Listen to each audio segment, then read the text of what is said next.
I am Artemis Teagan, and I am the owner and director of the Artemis Center for Family Therapy. I am happy to have two of my colleagues here today, Robin Kim and Veronica Davies. So I'd like to give a specific example of a mindfulness technique that I like to use with couples. And this is typically with couples who are really in high conflict.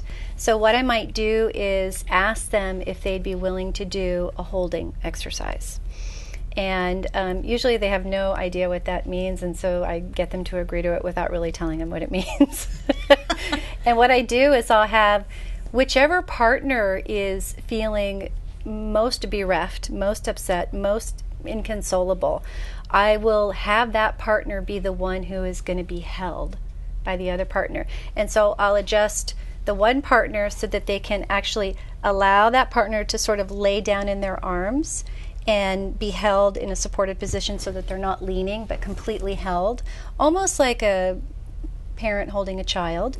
And I make sure that their arms are completely wrapped around them so that they feel completely contained. And then what I actually do is I tell them, I don't want you to say anything to each other, okay? I want you to look into each other's eyes and not say anything. And I'm going to leave the room for maybe 5 minutes. And I want you to not say anything to each other. And give them an opportunity to just learn to be present with each other without being in some kind of consternation, some kind of conflict, some kind of upset. Now what typically happens is that I give them the 5 minutes, I come back in the room, and the types of reactions that I'll see is they're either both crying, right, which is lovely, and not really able to speak, which is lovely, okay?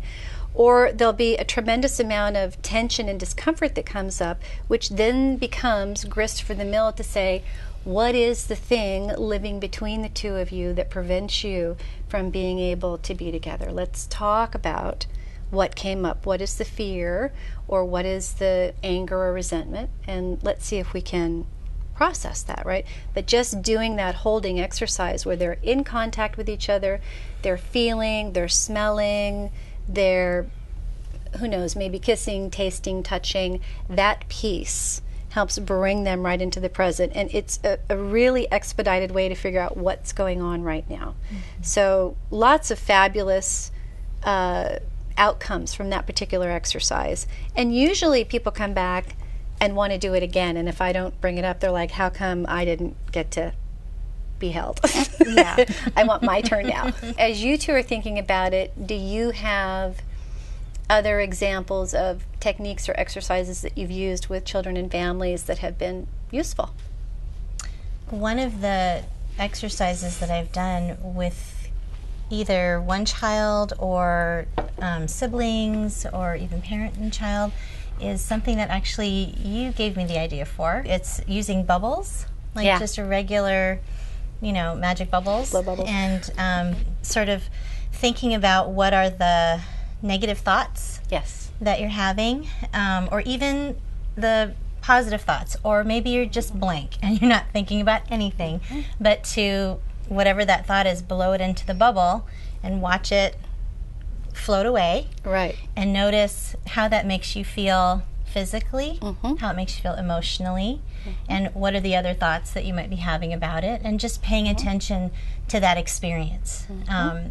Drawing mindfulness to even how the soap feels as it drips down your arm, and laughing together. How is it laughing with your sister, and just getting them to notice little things. It really brings down the tension, and it's a form of play, so that really engages them. I actually also have them blow up balloons and let them just you know what they do. So we might write on the balloon before we blow it up the things that are worrying them, the things that can't let go of, and we blow it up. And it depends on the person, but a lot of them like to keep reblowing it and letting it do its thing, and some of them like to pop it. Right, which is an example of diffusion, diffusing from your thoughts. Exactly. But they're just not that important. No, they're just not that, they're just thoughts. Not that heavy. I had a thought about a family who I'm currently seeing, and they've gone through a really hard time with an illness in the family. And because of the illness of the mother, the father is on heightened state of arousal all the time, having to fix everything.